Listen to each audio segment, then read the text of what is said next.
अज्ञानतिमिरन्दस्य ज्ञानाञ्जनशलाकया चक्षुरुन्मीलितं तस्मै श्रीगुरवे नमः। हरे कृष्ण। सभी वैष्णववृंद को और श्रोताओं को धन्यवाद प्रणाम। आज का टॉपिक है ब्राह्मणों की पत्नियों का उद्धार। प्रातःकाल का समय था। भगवान कृष्ण और बलराम ने गौओं के साथ गौ चराने के निकले थे। गौ चराने के लिए निकले थे और उन्हें जो गौ चराते चराते सुबह का समय पार हो गया। तो सुबह से वो लोग कुछ खाना भोजन नहीं किए थे, तो उन्हें भूख लगी हुई थी।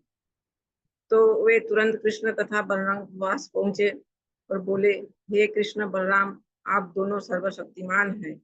आप अनेक असुरों का वध कर सकते हैं, किंतु आज हम भूख से मर रहे हैं, जिससे हम अशांत हैं। कृपा करके मुझे कुछ भूख शांत कीजिए। अपने मित्रों की ऐसी प्रार्थना सुनकर भगवान कृष्ण तथा बलराम ने तुरंत यज्ञ में तत्पर ब्राह्मण की पत्नियों पर दया दिखलाई। ये ब्राह्मण पत्नियां भगवान की परम भक्त थी। कृष्ण को उन्हें आशीर्वाद देने का अवसर प्राप्त हुआ।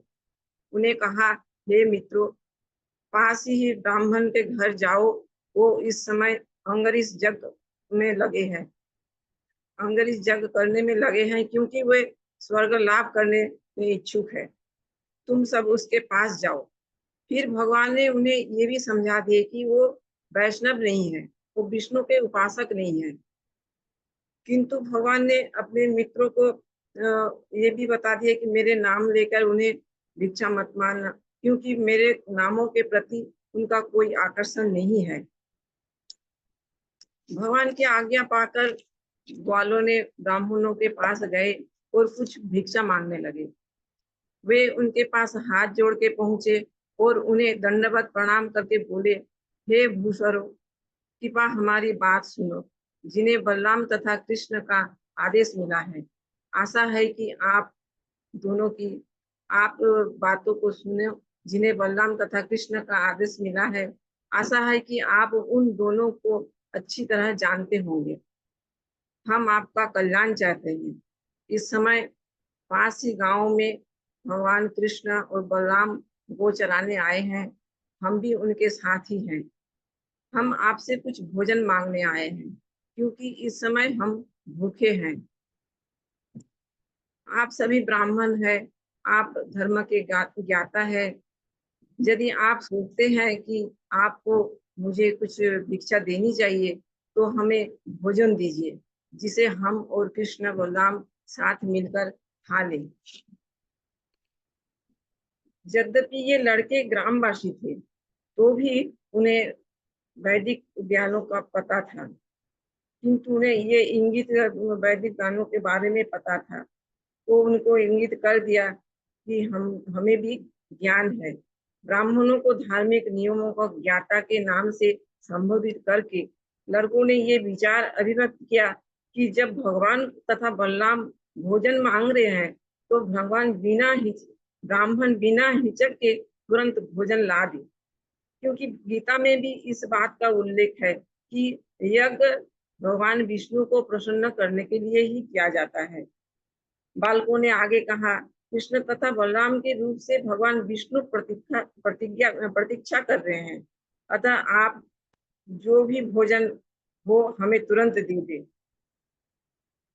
यद्यपि भगवान कृष्ण तथा बलराम के साथी सामान्य वाले थे, तो भी वो वैदिक यज्ञ अनुष्ठानों में लगे उच्च वर्गीय ब्राह्मणों के ऊपर भी धा करते थे। किंतु स्मार्त ब्राह्मण जो कोरे जागृत थे, भगवान के दिव्य भक्तों के आदेश को समझने में असमर्थ थे। ये भगवान कृष्ण तथा बलराम द्वारा भिक्षा मांगने के गुणार्थों को ही नहीं समझ पाए। यद्यपि उन्होंने कृष्ण तथा बलराम की ओर से दिए गए सभी तर्कों को सुने, किंतु उनकी परवाह नहीं की। यहाँ तक कि बालों को साथ बात करने के लिए इनकार कर दिए। इस तरह वैदिक यज्ञ अनुष्ठान, यहाँ पर आचार्य कहते हैं, इस तरह वैदिक यज्ञ अनुष्ठान संबंधी ज्ञान में अपने आप को अत्यधिक बड़े चढ़े समझने के कारण ऐसे सारे अभक्त ब्राह्मण अज्ञानी तथा मूर्ख होते हैं। उनके सारे कर्म बचकाना होते हैं, क्योंकि वे वेदों के उद्देश्यों को ही नहीं जानते हैं। वे वैदिक ज्ञान तथा अनुष्ठानों में निपुण होकर भी कृष्ण को नहीं समझ पाते, अतः उनका वेद संबंधी ज्ञान निरर्थक है। यहाँ चैतन्य भगवान चैतन्य ने भी अपना ये अमूल्य अभिमत व्यक्त किया है कि किवा विप्र किवा नास्ति शूद्र के ना नॉय जय कृष्ण तत्ववेत्ता से गुरु है। चैतन्य चैतन्यामृत में ये पाया जाता है। क्योंकि यदि वो मनुष्य को ब्राह्मण कुल में जन्म लेने की आवश्यकता नहीं है, क्योंकि यदि वो कृष्ण भावनामृत विज्ञान को जानता है तो वो ब्राह्मण से भी बढ़कर है और गुरु होने का सर्वथा पात्र है। जब बालकों ने देखा कि ये ब्राह्मण उनसे उनसे साधारण हाँ या ना में भी उत्तर नहीं दे रहे हैं, तो वे उदास हो गए।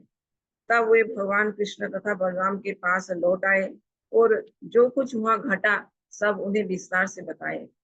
भगवान मुस्कुराते हुए उन्हें कहे कि निराश मत हो, तुम पुनः उस वहां जाओ, परंतु अब वो ब्राह्मणों के पास मत जाना। अब उनकी ब्राह्मण पत्नियां जो मेरे परम भक्त है, वो सदा हमारे चिंतन में लगी रहती है, तुम उनके पास जाओ। वो तुम लोग मेरा नाम और बलराम का नाम लेकर उन्हें भोजन मांगोगे तो वो जरूर तुम्हें मनचाही भिक्षा देगी। तो यहाँ पर भगवान कृष्ण ने ब्राह्मण पत्नियों को परम भक्त कहे हैं और क्या कह रहे हैं उनके बारे में कि वो सदा मेरी चिंतन करते हैं। यही कथा भगवान गीता में कृष्ण अर्जुन को भी कहे हैं, दो बार, एक बार नहीं, दो बार बोले हैं। एक बार 9वें अध्याय में 34 श्लोक में बोले हैं और एक बार 18 अध्याय में 65 श्लोक में बोले हैं। मनमना भव मद भक्त मद जाजी माम नमस्कुरु मामे वैश्यसी सत्तम ते प्रतिजानी प्रिय हसी में। अर्थात सदैव मेरा चिंतन करो, मेरा भक्त बनो, मेरा पूजा करो, मुझे नमस्कार करो, तो तुम अवश्य मुझे प्राप्त होगे। ये मेरी प्रतिज्ञा है। इतना तक भगवान कह दिए कि मेरा मनन करने से, मुझे पूजा करने से, मुझे नमस्कार करने से ही मैं प्राप्त होता हूँ। कृष्ण की आज्ञा पाकर वो बालक तुरंत ब्राह्मण पत्नियों के पास गए और उनसे प्रणाम करते हुए कहा, माताओं, हमारा नमस्कार स्वीकार करें और हमारी बात सुने। आपको ज्ञात हो कि आपके निकट ही भगवान कृष्ण तथा बलराम अपनी गोचारण के लिए आए हुए हैं। हम उनकी आज्ञा से ही यहाँ आए हैं। हम सभी बहुत भूखे हैं, आपके पास कुछ भोजन मांगने आए। कृपा करके कृष्ण बलराम तथा हम सबों के खाने के लिए कुछ दे दे। ये सुनते ही ब्राह्मण पत्नियां बलराम और कृष्ण के लिए मिलने के लिए आतुर हो उठी, क्योंकि वो तो बहुत दिन से सोची रही थी मिलने के लिए। तो वो उन्हें कृष्ण तथा बलराम की महात्मा बताने की आवश्यकता ही नहीं पड़ी। अपितु कृष्ण तथा बलराम का नाम सुनते ही उन्हें देखने के लिए वो बेचैन हो उठी। जल्दी जल्दी उत्तम उत्तम व्यंजन विभिन्न पात्र में भर के जाने के लिए तैयार हो गई, जैसे मानो कि नदियां समुद्र में मिलने के लिए जैसे धावित होती है। उन्हें कोई बाधा आज रोक नहीं सका।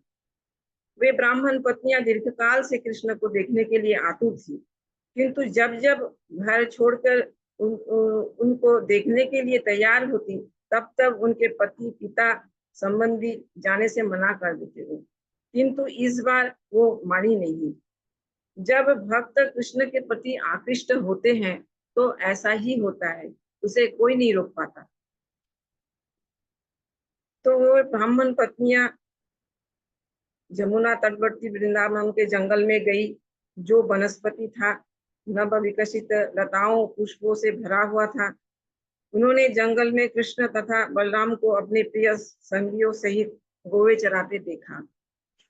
यह कृष्ण भगवान के वर्णन आता है कि ब्राह्मण पत्नियों ने श्याम वर्षणीय कृष्ण को स्वर्ण से समान चमचमाते हुए वस्त्र, पीताम्बर वस्त्र धारण किए देखा। वे बनफूली की सुंदर माला पहने थे और सिर पर मोर पंख लगाए थे।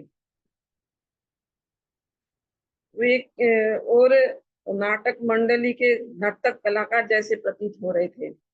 वे अपर एक हाथ अपने मित्रों के कंधे पर रखे हुए थे और एक हाथ में कमल के पुष्प लिए हुए थे। उनके कानों में गुंदनी के फूल शोभित थे। वे तिलक लगाए थे और मोहक हंसी हंस रहे थे। ब्राह्मण पत्नियों ने उन भगवान को स्वतः देखा जिनके विषय में उन्होंने इतना सुन रखा था और जो उन्हें अत्यंत प्रिय थे तथा जिनके चिंतन में वो सदा हुई रहती थी। अब उन्होंने उनकी आंखों तथा मुख को प्रत्यक्ष देखा, मानो उनकी आंखों से होकर कृष्ण उनके हृदय में बैठे जा रहे थे। उन्होंने जी भरकर भगवान कृष्ण का आलिंगन किया, जिससे उनका वियोग जनित दुख दूर हो गया। वे उन ऋषियों के तुल्य थी जो अपने उन्नत ज्ञान के कारण परमेश्वर के साथ तदाकार हो जाते हैं। भगवान चैतन्य ने अपने शिक्षाष्टक में लास्ट श्लोक में एकात्मा का पाठ सिखाया है। कृष्ण शिक्षा से जो भी चाहे कर सकते हैं, किंतु भक्तों को उनकी इच्छाओं के साथ सदा एक रूप होना चाहिए। यही एकात्मता ब्राह्मण पत्नियों द्वारा कृष्ण के प्रेम में भी प्रदर्शित होती है। कृष्ण ने उन्हें स्वागत किया। कृष्ण ने कहा, हे ब्राह्मण पत्नियों, अब आप अपने घर जाइए। आप अपने को यज्ञ कर्मों में लगाइए और अपने पतियों तथा गृहस्थी की सेवा में लग जाइए, जिससे अपने पति अपने आप से प्रसन्न हो और उन्होंने जो यज्ञ प्रारंभ कर रखा है वो समुचित रीति से संपन्न हो सके। आखिर आपके पति गृहस्थ है और आपके बिना वो आपसे निर्धारित कार्यों को कैसे पूरा कर सकते हैं। ये बात सुन के ब्राह्मण पत्नियों के मन में थोड़ी दुख हुई और उन्होंने कहा, हे स्वामी, इस तरह का आदेश आपको शोभा नहीं देता। आपका शाश्वत वचन है कि जो भी आपको शरण में आएगा उसे आप शरण देंगे। अब इस वचन को पूरा कीजिए। जो भी आप पूरा कीजिए। हमें आशा है कि आप आपके वचन को पूरा करेंगे। हमने अपने चरण कमलों में आत्मसमर्पण किया है, जो तुलसी दल से आवृत है। अतः हम फिर से अपने तथाकथित मित्रों, समाज, परिवार में लौट के जाना नहीं चाहते हैं। अपने की शरण छोड़ना नहीं चाहते हैं और हम घर जाकर करेंगे भी क्या। हम तो उन्हें बहुत पहले ही त्याग चुके हैं। अब वो हमें भी स्वीकार नहीं करेंगे। भगवान ने उत्तर दिया, हे ब्राह्मण पत्नियों, आप आश्वस्त रहे कि घर लौटने पर तो अपने पति आपको उपेक्षा करेंगे और न आपको भाई पुत्र कोई पिता आपको ग्रहण करने में इनकार करेंगे, क्योंकि आप सब मेरी शुद्ध भक्त हैं। यदि कोई भगवान कृष्ण का शुद्ध भक्त बन जाता है तो वो सबों के प्रिय बन जाता है। कृष्ण का शुद्ध भक्त किसी के प्रति शत्रु भाव नहीं रखता और न ही कोई समझदार पुरुष भक्त का शत्रु बन सकता है। कृष्ण ने आगे कहा, मेरे लिए द्रव्य प्रेम शारीरिक संबंधों पर निर्भर नहीं करता, अपितु जिस किसी का भी मन निरंतर मुझ में लीन रहता है वही मेरे सानिध्य के लिए शीघ्र ही मेरे पास आ जाएगा।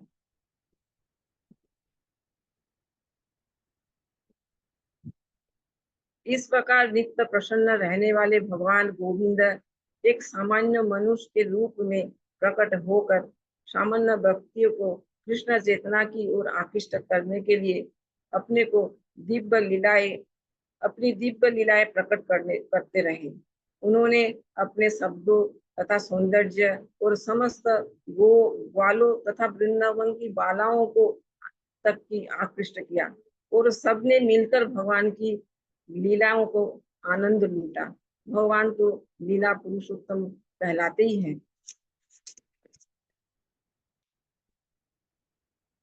स्त्रियां सामान्यतया, यहाँ आचार्य ने स्त्रियों के बारे में कहा है कि स्त्रियां साधारणतः सरल हृदय की होने के कारण शीघ्र ही कृष्ण भावामृत ग्रहण कर लेती है, और जब उनके कृष्ण के प्रति प्रेम उत्पन्न हो जाता है तो उन्हें उस माया के चंगुल से मुक्ति प्राप्त हो जाती है, जिससे तथाकथित बुद्धिमान तथा विद्वान पुरुष भी कठिनाई से छूट नहीं पाते।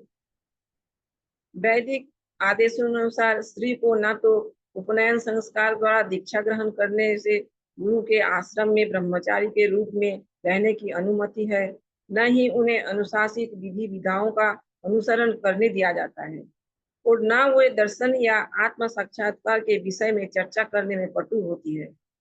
प्रकृति से वे अत्यंत शुद्ध भी नहीं होती, न वे शुभ कार्यों में आसक्त रहती है। तो कितनी आश्चर्य की बात है कि ये सरल स्त्रियां भगवान को प्राप्त कर ली, उनमें कितनी दिव्य प्रेम उत्पन्न हुआ है।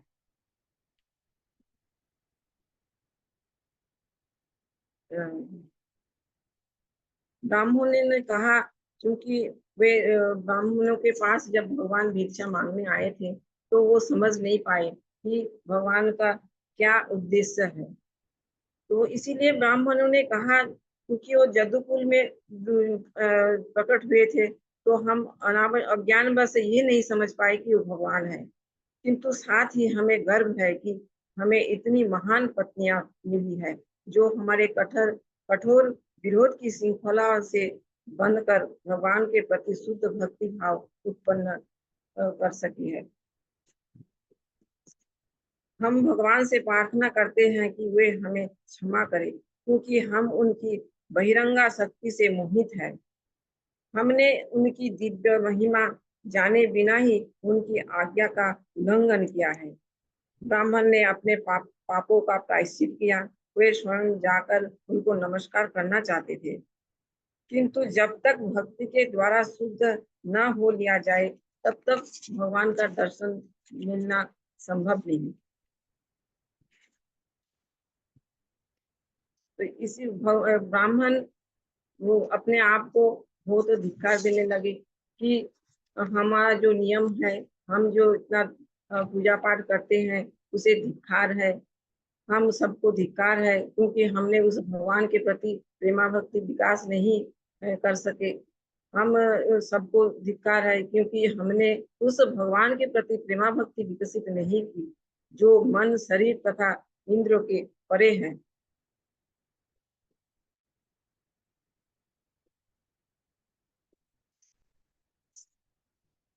और ये भी कहा कि कोई यदि कोई कृष्ण को आत्मनिर्भरता को इसलिए अस्वीकार करता है कि वे जीवन यापन के लिए बोए चराते थे, अथवा कोई इस प्रकार संदेह करे कि वो सचमुच भूखे थे और उन्हें भोजन की आवश्यकता न न होने पर संदेह व्यक्त करे, तो उसे जान लेना चाहिए कि लक्ष्मी जी उनकी सेवा में निरंतर लगी रहती है।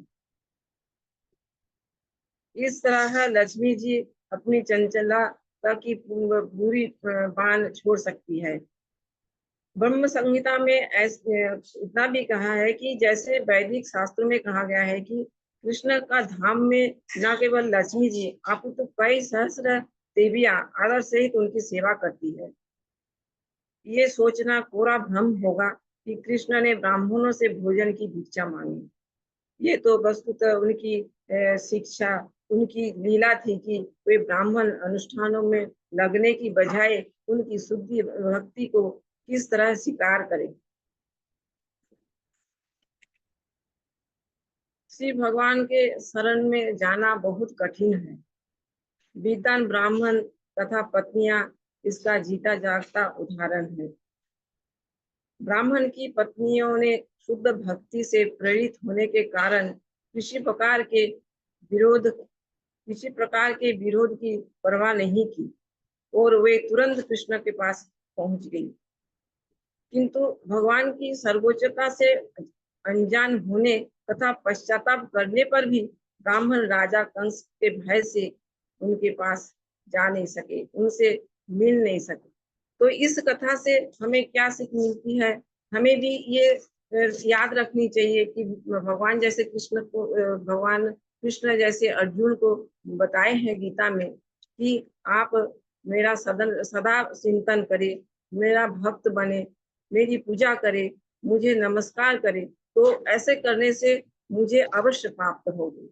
तो मैं भी यही बोलना चाहती हूँ कि मन्मना भव मद्भक्त मज्जाजी माम नमस्कुरु मामे वैष्णवे सत्तंते कृतयानि प्रियर्षि। हरे कृष्ण।